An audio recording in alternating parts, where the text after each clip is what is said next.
नमस्कार दोस्तों, साहित्यिक कहानियों के इस चैनल कहानियां जिंदगी की पर मैं शैली नारायण आप सबका बहुत बहुत स्वागत करती हूँ। और आज आपके सामने लेकर आई हूँ उर्दू साहित्य के जाने माने रचनाकार श्री गुलाम अब्बास जी की लिखी एक दिलचस्प कहानी बहरूपिया। आइए सुनते हैं।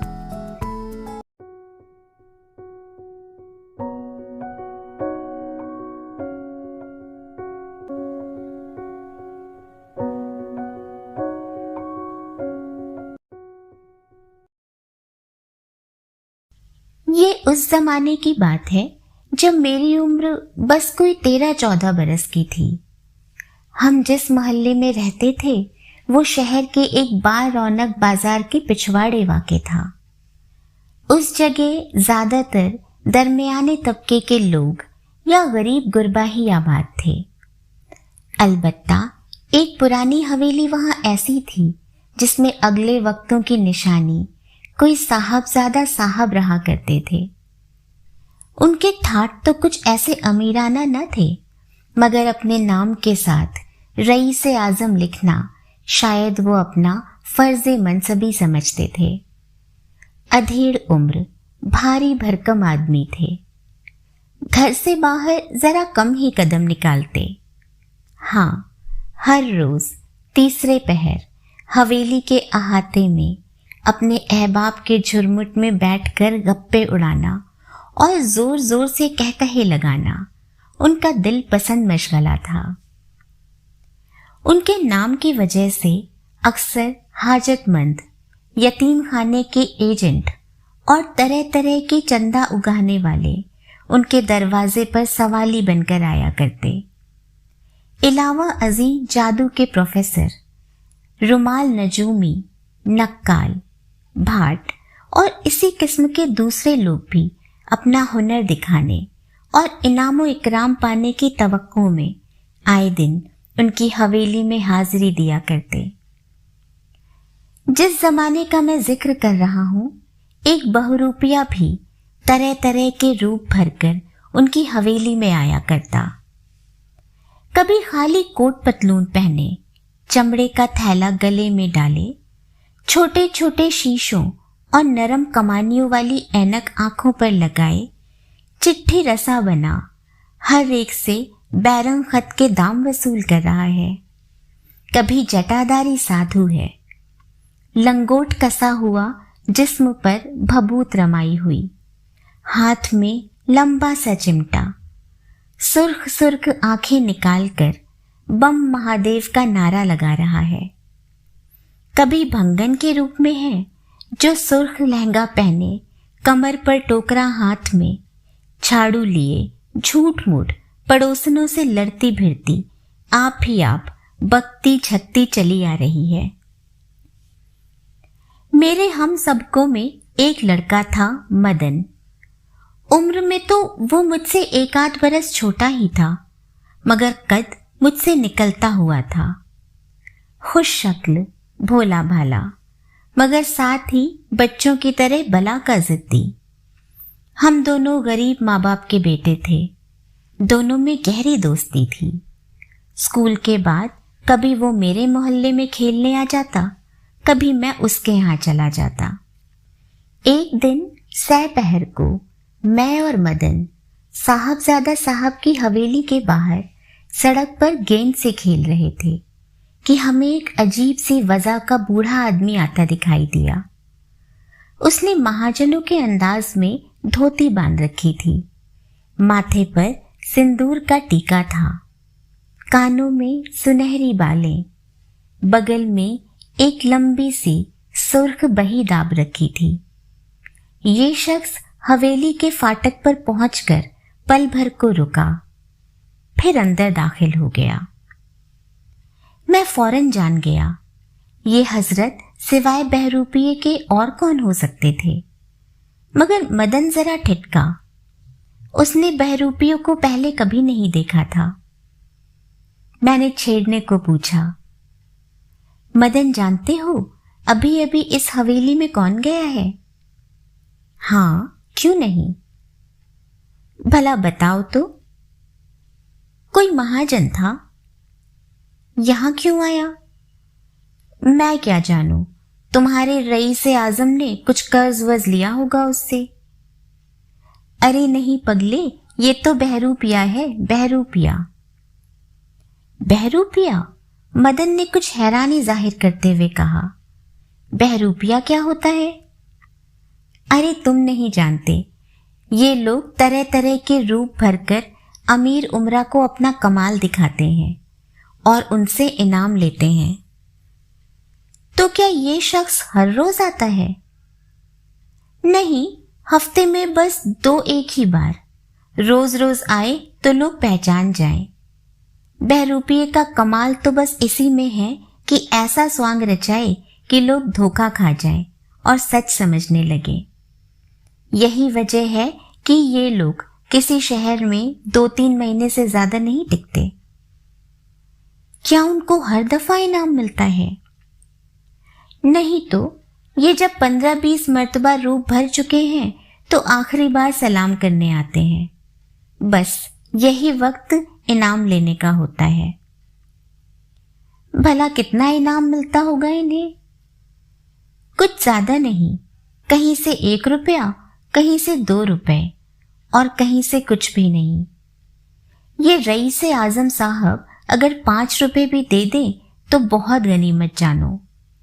बात यह है कि आजकल इस फन की कुछ कदर नहीं रही। अगले वक्तों के अमीर लोग तो इस किस्म के पेशे वालों को इतना इतना इनाम दे दिया करते थे कि उन्हें महीनों रोजी की फिक्र ना रहती थी। मगर आजकल तो ये बेचारे भूखों मर रहे होंगे। और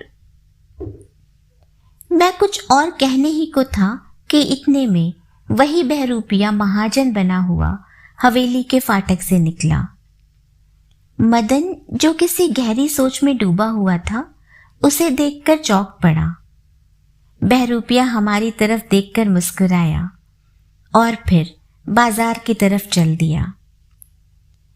बहरूपिये का पीठ मोड़ना था कि मदन ने अचानक मेरा हाथ जोर से थाम लिया और धीमी आवाज में कहने लगा, असलम आओ इस बहरूपिये का पीछा करें और देखें कि वो कहाँ रहता है, उसका घर कैसा है, उसका कोई ना कोई मेकअप रूम तो होगा ही, शायद उस तक हमारी रसाई हो जाएगी। फिर मैं ये भी देखना चाहता हूं कि वो अपनी असल सूरत में कैसा लगता है। मदन, दीवाने ना बनो, मैंने कहा। ना जाने उसका ठिकाना किधर है, हम कहाँ मारे मारे फिरेंगे। ना जाने अभी उसको और किन किन घरों में जाना है। मगर मदन ने एक ना सुनी, वो मुझे खींचता हुआ ले चला। मैं पहले कह चुका हूं कि उसके मिजाज में तिफलाना जिद थी। ऐसे लोगों के सिर पर जब कोई धुन सवार हो जाए तो जब तक उसे पूरा न कर ले, न खुद चैन से बैठते हैं न दूसरों को चैन लेने देते हैं। नाचार में उसकी दोस्ती की खातिर उसके साथ हो लिया। ये गर्मियों की एक शाम थी, कोई 6 का अमल होगा। अंधेरा होने में अभी कम से कम 1.5 घंटा बाकी था। मैं दिल ही दिल में हिसाब लगाने लगा। हमारा इलाका शहर के ऐन वसत में है। यहाँ पहुंचते पहुंचते अगर बहरूपिये ने आधे शहर का अहाता भी कर लिया हो तो अभी आधा शहर बाकी है, जहां उसे अपने फन की नुमाइश के लिए जाना जरूरी है। चुनाचे अगर ज्यादा नहीं तो 2 घंटे तो जरूर ही हमें उसके पीछे पीछे चलना पड़ेगा। वो तेज तेज कदम उठाता हुआ एक से दूसरे बाजार में गुजरता जा रहा था। रास्ते में जब कभी कोई बड़ी हवेली या मकान का दीवान खाना नजर आता तो वो बिला तकल्लुफ अंदर दाखिल हो जाता और हमें 2-3 मिनट बाहर उसका इंतजार करना पड़ता। बाज बड़ी बड़ी दुकानों में भी उसने हाजिरी दी, मगर वहां वो 1-8 मिनट से ज्यादा न रुका। शफक की कुछ कुछ सुर्खी अभी आसमान पर बाकी थी कि उन हजारियों का सिलसिला खत्म हो गया, क्योंकि बहुरूपिया अब शहर के दरवाजे से बाहर निकल आया था और फसील के साथ साथ चलने लगा था। हमने अब तक बड़ी कामयाबी से अपने को उसकी नजरों से ओझल रखा था। इसमें बाजारों की रेल पेल से हमें बड़ी मदद मिली थी, मगर अब हमें गैर आबाद इलाके में थे जहां इक्का दुक्का आदमी ही चल फिर रहे थे। चुनाचे हमें कदम कदम पर ये धड़का था कि कहीं अचानक वो गर्दन फेर कर हमें देख न ले। बहरहाल हम इंतहाई एहतियात के साथ और उससे खासी दूर रह रहकर उसका ताक़ुब करते रहे। हमें ज्यादा चलना ना पड़ा। जल्द ही हम एक ऐसे इलाके में पहुंच गए जहां फसील के साथ साथ खाना बदोशों और गरीब गुरबा ने फूस के झोपड़े डाल रखे थे। इस वक्त उनमें से कई झोपड़ों में चिराग जल रहे थे। बहरूपिया उन झोपड़ों के सामने से गुजरता हुआ आखिरी झोपड़े के पास पहुंचा, जो जरा अलग थलग था। उसके दरवाजे पर टाट का पर्दा पड़ा हुआ था। झोपड़े के बाहर एक नन्ही सी लड़की, जिसकी उम्र कोई 3 बरस होगी, और एक 5 बरस का लड़का जमीन पर बैठे कंकड़ियों से खेल रहे थे। जैसे ही उन्होंने बहरूपिये को देखा, वो खुशी से चिल्लाने लगे, अब्बा जी आ गए, अब्बा जी आ गए, और वो उसकी टांगों से लिपट गए। बहरूपिये ने उनके सरों पर शफकत से हाथ फेरा। फिर वो टाट का पर्दा सरकाकर बच्चों समेत झोपड़े में दाखिल हो गया। मैंने मदन की तरफ देखा। कहो, अब क्या कहते हो? जरा रुके रहो, वो अभी महाजन का लिबास उतार कर अपने असली रूप में बाहर निकलेगा। इतनी गर्मी में उससे झोपड़े के अंदर कहाँ बैठा जाएगा। हमने कोई 15-20 मिनट इंतजार किया होगा कि टाट का पर्दा फिर सरका और एक नौजवान आदमी मलमल की धोती कुर्ता पहने, पट्टियां जमाए, सिर पर 2 पल्ली टोपी एक खास अंदाज से टेढ़ी रखे झोपड़े से बाहर निकला। बूढ़े महाजन की सफेद मूछें गायब थीं और उनके बजाय छोटी छोटी स्याह मूछें उसके चेहरे पर जेब दे रही थीं। ये वही है, यकबारगी मदन चिल्ला उठा। वही कद, वही डील डॉल। और जब हम उसके पीछे पीछे चल रहे थे तो उसकी चाल भी वैसी ही थी जैसी महाजन का पीछा करने में हमने मुशाहिदा की थी। मैं और मदन हैरत से एक दूसरे का मुंह तकने लगे। अब के उसने ये कैसा रूप धरा? इस वक्त वो किन लोगों को अपने बहरूप का कमाल दिखाने जा रहा है? वो शख्स कुछ दूर फसील के साथ साथ चलता रहा, फिर एक गली में होता हुआ दोबारा शहर के अंदर पहुंच गया। हम बदस्तूर उसके पीछे लगे रहे। वो बाजार में चलते चलते एक पनवाड़ी की दुकान पर रुक गया। हम समझे कि शायद पान खाने रुका है, मगर ना तो उसने जेब से पैसे निकाले और ना पनवाड़ी ने उसे पान ही बना के दिया। अलबत्ता उन दोनों में कुछ बातचीत हुई जिसे हम नहीं सुन सके। फिर हमने देखा कि पनवाड़ी दुकान से उतर आया और बहरूपिया उसकी जगह गद्दी पर बैठ गया। पनवाड़ी के जाने के बाद उस दुकान पर कई गाहक आए, जिनको उसने सिगरेट की डिब्बियां दी और पान बना बना के दिए। वो पान बड़ी चाबुक दस्ती से बनाता था, जैसे ये भी कोई फन हो। हम कोई आध घंटे तक बाजार के नुक्कड़ पर खड़े ये तमाशा देखते रहे।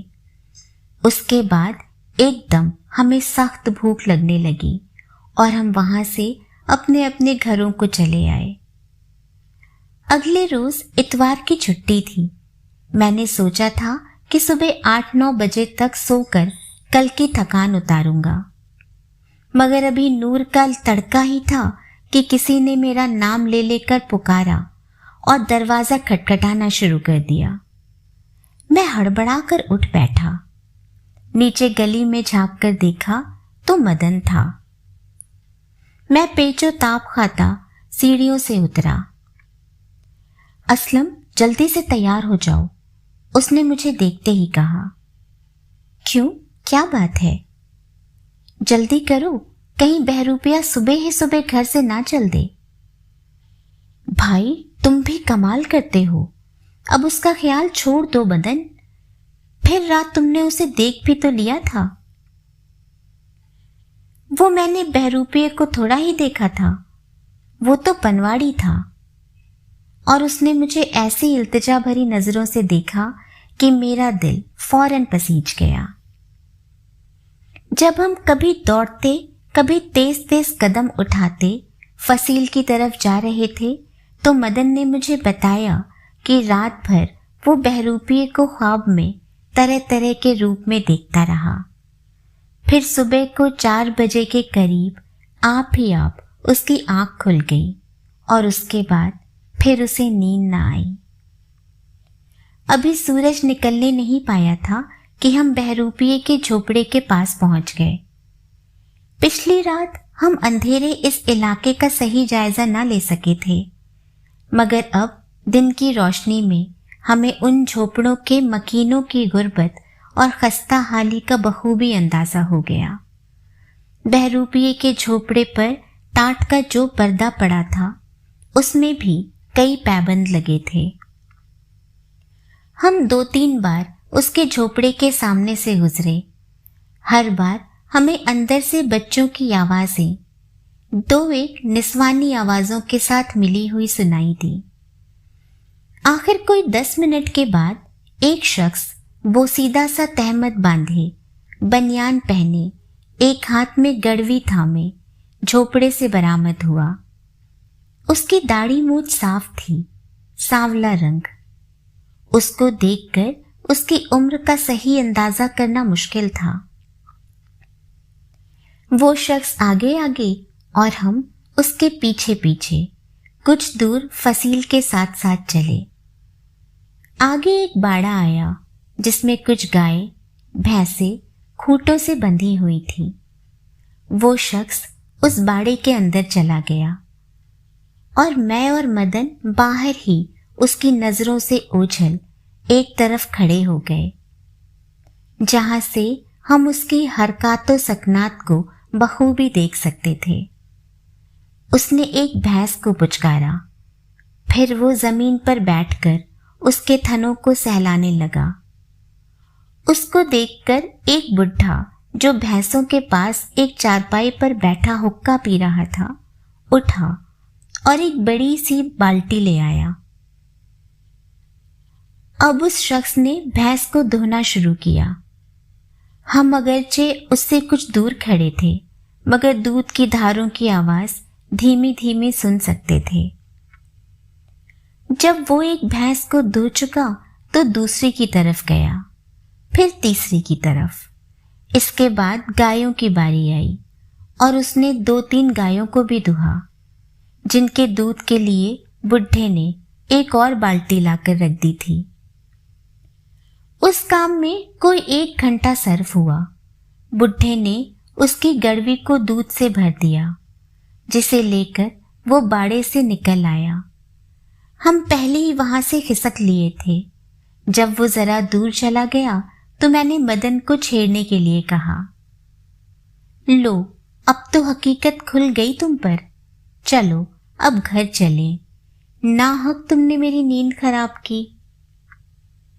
मगर भैया, वो बहरूपिया कहाँ था? वो तो ग्वाला था, ग्वाला। आओ थोड़ी देर और उसका पीछा करें। मैंने मदन से ज्यादा हीलो हुज्जत करना मुनासिब न समझा।